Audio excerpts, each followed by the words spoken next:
Hello hello. नमस्कार हमारे माता बहनों भाइयों। आज हम करने जा रहे हैं बाबा का 8वां और 9वां अध्याय, दोनों साथ में करेंगे। मैंने देखा छोटी छोटी वीडियो हैं, लेकिन किसके पास इतना टाइम है कि प्लेलिस्ट खोल के बस सुनते रहेगा, इसलिए दो पार्ट करके बना रहे हैं। हमारी माता की आज्ञा, जगदम्बा। तो शुरू करते हैं अब, बिना आपका समय व्यर्थ किए। अगर कोई गड़बड़ हो तो कृपया कमेंट करके बता देना, ताकि मैं उस गड़बड़ पे काम करके सुधार सकूं। अतः अष्टमो अध्याय। भगवान शंकर द्वारा ब्रह्मा और केतकी पुष्प को शाप देना और पुनः अनुग्रह प्रदान करना। नंदकेश्वर बोले, तदुपरांत महादेव शिवजी ने ब्रह्मा के गर्व को मिटाने की इच्छा से अपने भ्रिकुटी के मध्य से भैरव नामक एक अद्भुत पुरुष को उत्पन्न किया। उस भैरव ने रणभूमि में अपने स्वामी शिव जी को प्रणाम करके पूछा कि हे प्रभु, आप शीघ्र आज्ञा दें, मैं आपकी कौन सा कार्य करूं। भ्रिकुटी मतलब ये आपकी आँख के ऊपर जो होता है ना, भौं, उसको कहते हैं। शिवजी बोले, हे वत्स, ये जो ब्रह्मा है वे इस सृष्टि के आदि देवता हैं। तुम वेग पूर्वक तीक्ष्ण तलवार से इनकी पूजा करो, अर्थात इनका वध कर दो। तब भैरव एक हाथ से ब्रह्मा के केश पकड़कर असत्य भाषण करने वाले उनके उद्धत 5वें सिर को काटकर हाथों में तलवार भांजते हुए उन्हें मार डालने के लिए उद्यत हुए। हे सनत कुमार, तब आपके पिता अपने आभूषण, वस्त्र, माला, उत्तरीय एवं निर्मल बालों के बिखर जाने से आंधी में झंझोरे हुए केले के पेड़ और लता गुम्लों के समान कंपित होकर भैरव के चरण कमलों पर गिर पड़े हैं। तात तब ब्रह्मा की रक्षा करने की इच्छा से कृपालु विष्णु ने मेरे स्वामी भगवान शंकर के चरण कमलों को अपने अश्रु जल से भिगोते हुए हाथ जोड़कर इस प्रकार प्रार्थना की, जैसे एक छोटा बच्चा अपने पिता के प्रति टूटी फूटी वाणी में करता है। अच्युत बोले, हे ईश, आपने ही पहले कृपा पूर्वक इन ब्रह्मा को पंचानन रूप प्रदान किया था, इसलिए ये आपके अनुग्रह करने के योग्य हैं। इनका अपराध क्षमा करें और इन पर प्रसन्न हो। भगवान अच्युत द्वारा इस प्रकार प्रार्थना किए जाने पर शिवजी ने प्रसन्न होकर देवताओं के सामने ही ब्रह्मा को दंडित करने से भैरव को रोक दिया। शिवजी ने एक सिर से विहीन कपटी ब्रह्मा से कहा, हे ब्रह्मांड, तुम श्रेष्ठता पाने के चक्कर में सतेष्ट सत्व को प्राप्त हो गए हो, इसलिए संसार में तुम्हारा सत्कार नहीं होगा और तुम्हारे मंदिर तथा पूजनोत्सव आदि नहीं होंगे। ब्रह्मा जी बोले, हे महाविभूति संपन्न स्वामिन, आप मुझ पर प्रसन्न होइए। मैं आपकी कृपा से अपने सिर के कटने को भी आज श्रेष्ठ समझता हूँ। इसको दोबारा से पढ़ता हूँ। ब्रह्मा जी बोलते हैं भगवान शिव से, हे महाविभूति संपन्न स्वामिन, आप मुझ पर प्रसन्न होइए। मैं आपकी कृपा से अपने सिर के कटने को भी आज श्रेष्ठ समझता हूँ।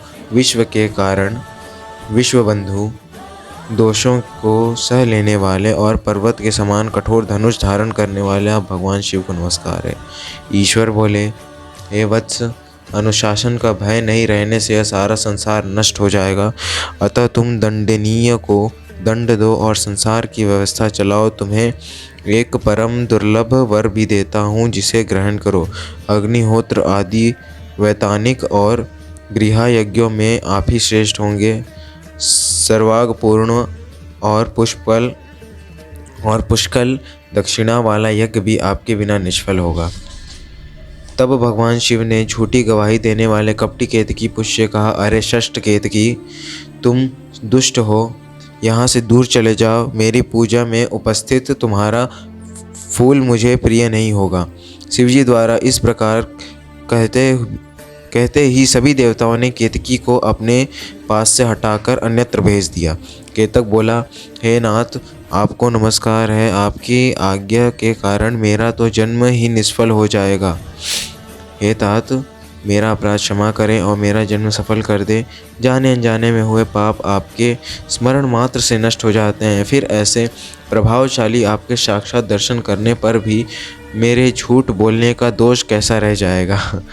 उस सभा स्थल में केतक पुष्प के इस प्रकार स्तुति करने पर भगवान सदाशिव ने कहा, मैं सत्य बोलने वाला हूँ, अतः मेरे द्वारा तुझे धारण किया जाना उचित नहीं है, किंतु मेरे ही अपने विष्णु आदि देवगण तुम्हें धारण करेंगे।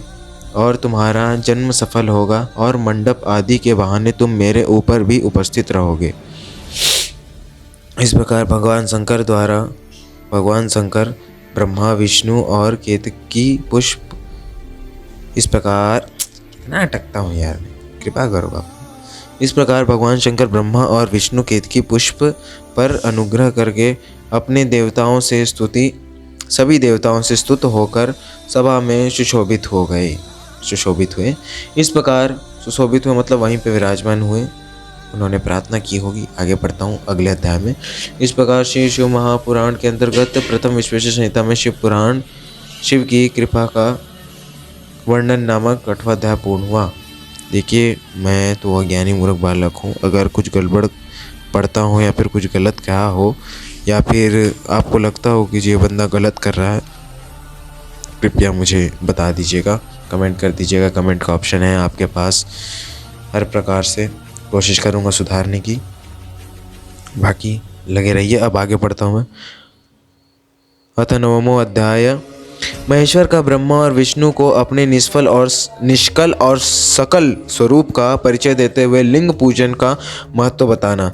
दरअसल मेरे से गलती ये इसलिए हो जाती है पढ़ते मतलब मैं गलत इस वजह से हो जाता है कि मैं सोचता हूँ कि वीडियो ज़्यादा लंबी ना हो, आप सुन सकें। थोड़े जल्दी बोलने की वजह से गड़बड़ हो जाती है। इसके लिए मैं आपसे माफ़ी मांगता हूँ, बारंबार माफ़ी मांगता हूँ, क्षमा कीजिएगा। अब मैं पढ़ता हूँ। नंदिकेश्वर बोले, वे दोनों ब्रह्मा और विष्णु भगवान शंकर को प्रणाम करके दोनों हाथ जोड़कर अपने दाएं बाएं भाग में चुपचाप खड़े हो गए। फिर उन्होंने वहां साक्षात प्रकट पूजनीय महादेव जी को कुटुंब सहित श्रेष्ठ आसन पर स्थापित करके पवित्र पुरुष वस्तुओं द्वारा उनका पूजन किया। दीर्घ काल तक अविकृत भाव से सुस्थित रहने वाले वस्तुओं को पुरुष वस्तु कहते हैं। दीर्घ काल तक अविकृत भाव से सुस्थित रहने वाली वस्तुओं को पुरुष वस्तु कहते हैं और अल्प काल तक ही टिकने वाली वस्तुएं प्राकृत वस्तु कहलाती हैं। अच्छा, कहने का मतलब जो लंबे समय तक चलती है ना, अविकृत भाव से, ये तो मैं नहीं जानता इसका मतलब क्या होता है, लेकिन जो लंबे समय तक चलने वाली वस्तु होती हैं उसे पुरुष वस्तु कहते हैं, और जो अल्पकाल मतलब कम समय तक टिकने वाली वस्तुएं रहती है उसको प्राकृत वस्तु कहते हैं। इस तरह वस्तु के ये दो भेद जानने चाहिए। किन पुरुष वस्तुओं से उन्होंने भगवान शिव का पूजन किया यह बताया जाता है। हार, नुपुर, केयूर, किरीट, मणिमय कुंडल,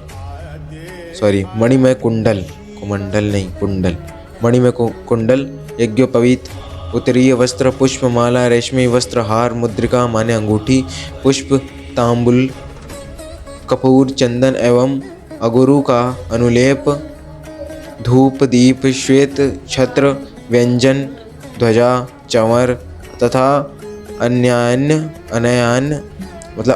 इसमें एक में जोड़ दिया है। अन्य दिव्य उपहारों द्वारा उन देवों ने अपने स्वामी महेश्वर का पूजन किया जिन महेश्वर का वैभव वाणी और मन की पहुँच से परे था, जो केवल पशुपति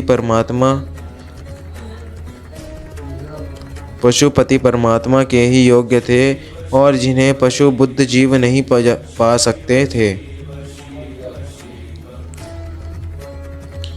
इसमें देखिए यहाँ पे ना लोग जो पशु कहते हैं ना, पशु का वास्तविक अर्थ क्या होता है। जो लोग केवल पशुपति परमात्मा के ही योग्य थे और जिन्हें पशु माने बद्ध जीव, जो मतलब जो पशु जैसे बस रहना, खाना, जीना, बच्चे पैदा करना, ऐसे वैसे बस, और ज़िंदगी में कुछ है नहीं, धर्म नहीं, पूजा नहीं, वगैरह वगैरह नहीं पा सकते थे, उनको पशु कहते हैं। सीधी बात यही है। जो पशु होते हैं ना, पशु मतलब ये नहीं कि जानवर भी होते हैं, लेकिन इंसान को भी एक हिसाब से पशु ही कहा जाता है, बद्ध जीव, ऐसे लोग। अब आगे पढ़ता हूँ मैं। हे सनत कुमार, स्वामी के योग्य जो उत्तम वस्तुएं थी, उन सभी वस्तुओं का भगवान शंकर ने भी प्रसन्नतापूर्वक यथोचित रूप से सभासदों के बीच वितरण कर दिया, जिससे यह श्रेष्ठ परंपरा बनी रहे कि प्राप्त पदार्थों का वितरण आश्रितों में करना चाहिए, मतलब जिनको उनकी ज़रूरत हो उनको करना चाहिए। उन वस्तुओं को ग्रहण करने वाली सभासदों में वहाँ कोलाहल मच गया।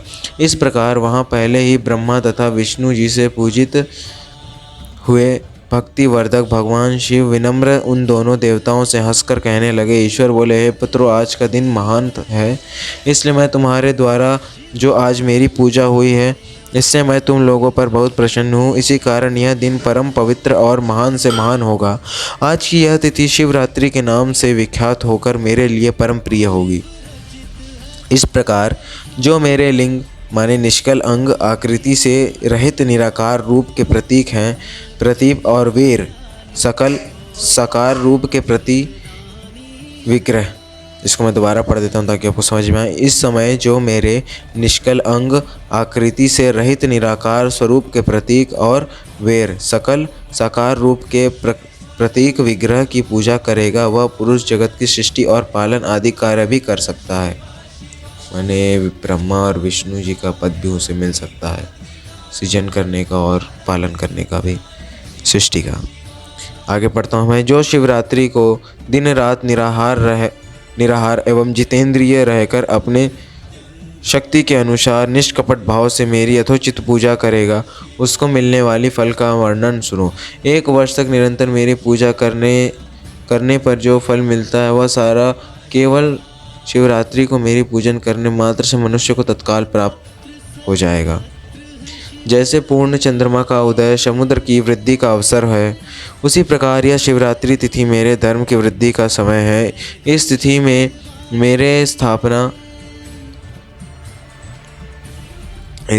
मेरी स्थापना आदि का मंगलमय उत्सव होना चाहिए। हे वत्सो, पहले मैं जब ज्योतिर्मय स्तंभ रूप से प्रकट हुआ था उस समय मार्गशीर्ष मास में आर्द्रा नक्षत्र था। अतः जो पुरुष मार्गशीर्ष मास में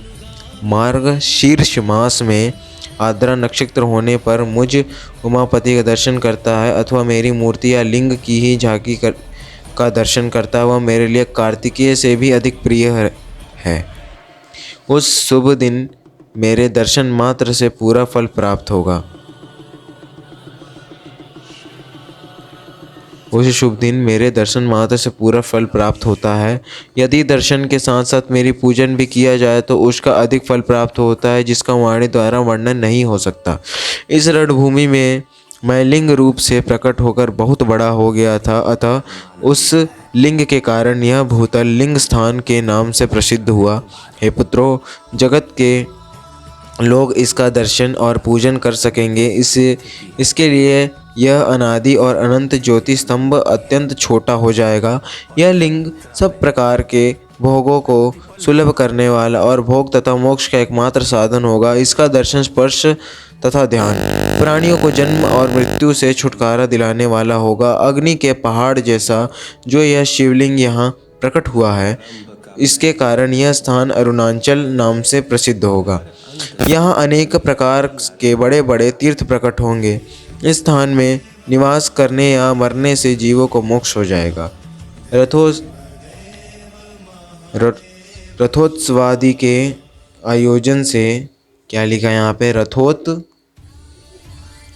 रथोत्सवादि के आयोजनों से यहाँ सर्वत्र अनेक लोग कल्याणकारी रूप से निवास करेंगे।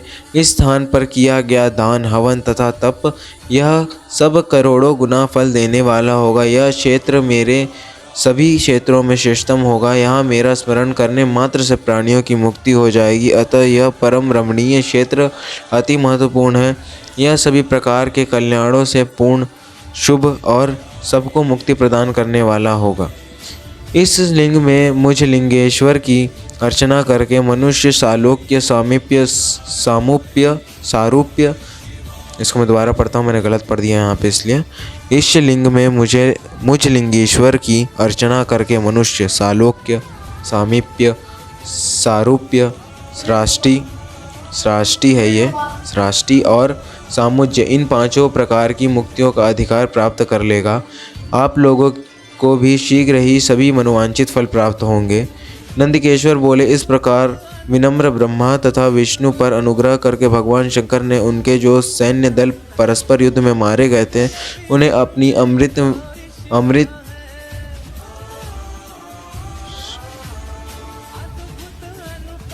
उन्हें अपनी अमृत वर्षणी शक्ति से जीवित कर दिया। उन दोनों ब्रह्मा और विष्णु की मूर्ता और पारस्परिक वैर को मिटाने के लिए भगवान शंकर उन दोनों से कहने लगे, मेरे दो रूप हैं, सकल और निष्कल, दूसरे किसी के ऐसे रूप नहीं हैं, अतः मेरे अतिरिक्त अन्य सब अनीश्वर है। हे पुत्रों, पहले मैं स्तंभ रूप से प्रकट हुआ, फिर अपने साक्षात रूप से ब्रह्म भाव मेरा निष्कल रूप और महेश्वर भाव सकल रूप है। ये दोनों मेरे ही सिद्ध रूप हैं, मेरे अतिरिक्त किसी दूसरे के नहीं हैं। इस कारण तुम दोनों का अथवा अन्य किसी भी ईश्वरत्व इस कारण तुम दोनों का अथवा अन्य किसी का भी ईश्वरत्व कभी नहीं है। अज्ञान के कारण तुम दोनों को जो यह ईशत्व का आश्चर्यजनक अभिमान उत्पन्न हो गया था, उसे दूर करने के लिए ही मैं इस रणभूमि में प्रकट हुआ हूँ। उस अपने अभिमान को छोड़ दो और मुझ परमेश्वर में अपनी बुद्धि स्थिर करो। मेरे अनुग्रह से ही तुम सभी लोकों में सब कुछ प्रकाशित होता है। इस गूढ़ ब्रह्म तत्व को तुम्हारे प्रति प्रेम होने के कारण ही मैं बता रहा हूँ। मैं ही परम ब्रह्म हूँ। कल, सगुण और अकल, निर्गुण, ये दोनों मेरे ही स्वरूप हैं। मेरा स्वरूप ब्रह्म रूप होने के कारण मैं ईश्वर भी हूँ। जीवों पर अनुग्रह आदि करना मेरा कार्य है। हे ब्रह्मा और केशव, सबसे बृहत और जगत की वृद्धि करने वाला होने के कारण मैं ब्रह्म हूँ। हे पुत्रों, सर्वत्र समरूप से स्थित और व्यापक होने से मैं सबका आत्मा हूँ। अन्य सभी जीव अनात्मा रूप हैं, इसमें संदेह नहीं है। सर्ग से लेकर अनुग्रह तक आत्मा या ईश्वरत्व से भिन्न है, आत्मा या ईश्वर से भिन्न है। जो जगत संबंधी 5 कृत्य हैं वे सदा मेरे ही हैं, मेरे अतिरिक्त दूसरे किसी के नहीं हैं, क्योंकि मैं ही सबका ईश्वर हूँ। पहले मेरी ब्रह्म रूपता का बोध करने के लिए निष्कल लिंग प्रकट हुआ। यहाँ बाबा भोलेनाथ ये बता रहे हैं, पहले मेरी ब्रह्म रूपता का बोध करने के लिए पहले मेरी ब्रह्म रूपता का बोध कराने के लिए निष्कल लिंग प्रकट हुआ था। फिर तुम दोनों को अज्ञात ईशत्व का स्पष्ट साक्षात्कार कराने के लिए मैं साक्षात जगदीश्वर ही सकल रूप में तत्काल प्रकट हो गया। अतः मुझमें जो ईशत्व है उसे ही मेरा सकल रूप जानना चाहिए, तथा जो मेरा निष्कल स्तंभ है वह मेरे ब्रह्म स्वरूप का बोध कराने वाला है। पुत्रों, लिंग लक्षण युग होने के कारण यह मेरा ही लिंग यानी चिन्ह है। तुम दोनों को प्रतिदिन यहाँ रहकर इसकी पूजन करना चाहिए। यहाँ मेरा ही स्वरूप है और मेरे सामीप्य की प्राप्ति कराने वाला है। पता नहीं आज मैं इतना अटक क्यों रहा हूँ, समझ नहीं आ रहा है। लिंग और लिंगी में नित्य अभेद होने के कारण मैं इस लिंग का महान पुरुषों को भी पूजन करना चाहिए। लिंग और लिंगी में नित्य अभेद होने के कारण मेरे इस लिंग का महान पुरुषों को भी पूजन करना चाहिए। हे वत्सो, जहाँ जहाँ जिस किसी ने मेरे लिंग को स्थापित कर लिया है वहाँ मैं अप्रतिष्ठित होने पर भी प्रतिष्ठित हो जाता हूँ। मेरे एक लिंग की स्थापना करने का फल मेरी समानता की प्राप्ति बताया गया है। इसके एक के बाद दूसरे शिवलिंग की भी स्थापना कर दी गई, तब फल रूप से मेरे साथ एकत्व सामुज्य मोक्ष रूप फल प्राप्त होता है। अरे कितनी बड़ी बात लिखी यहाँ पे ध्यान से देखिएगा ना। मेरे एक लिंग की स्थापना करने पर मेरी समानता की प्राप्ति बताया गया है। इसके बाद एक के बाद मतलब एक शिवलिंग की स्थापना कराने के बाद दूसरे शिवलिंग की स्थापना कराने पर इसका फल ये है कि एकत्व माने कि बाबा में ही आप मिल जाएंगे, बाबा में ही मिल जाएंगे, जो कितनी बड़ी बात है। सोचो, मोक्ष है, ये बहुत बड़ा मोक्ष है। अब आगे पढ़ता हूँ मैं। प्रधानतया शिवलिंग की ही स्थापना करनी चाहिए। मूर्ति की स्थापना आपकी उसकी अपेक्षा गौण है। क्या लिखा है? प्रधानतया शिवलिंग की ही स्थापना करनी चाहिए। मूर्ति की स्थापना उसकी अपेक्षा गौण है। शिवलिंग के अभाव में सब ओर से मूर्ति युक्त होने पर भी वह स्थान क्षेत्र नहीं कहलाता। इस प्रकार श्री महापुराण के अंतर्गत प्रथम विश्वेश्वर संहिता में शिव के महेश्वरत्व का वर्णन नामक 9वां अध्याय पूर्ण हुआ। मैं आज के लिए बहुत क्षमा मांगता हूँ। पता नहीं कैसे कैसे आवाज़ आया, मैं इतना ज़्यादा कैसे अटका मेरे को नहीं पता। खैर बाबा और माँ जाने। बाकी मुझे क्षमा कीजिएगा यदि आपको लगेगा कि कुछ गलत बोला या फिर अटका कहाँ पे या फिर कोई गलती हुई, मुझे इस जगह पे ये नहीं कहना चाहिए था, या फिर कुछ भी आपके हिसाब से कोई भी सजेशन हो तो कमेंट बॉक्स ओपन है।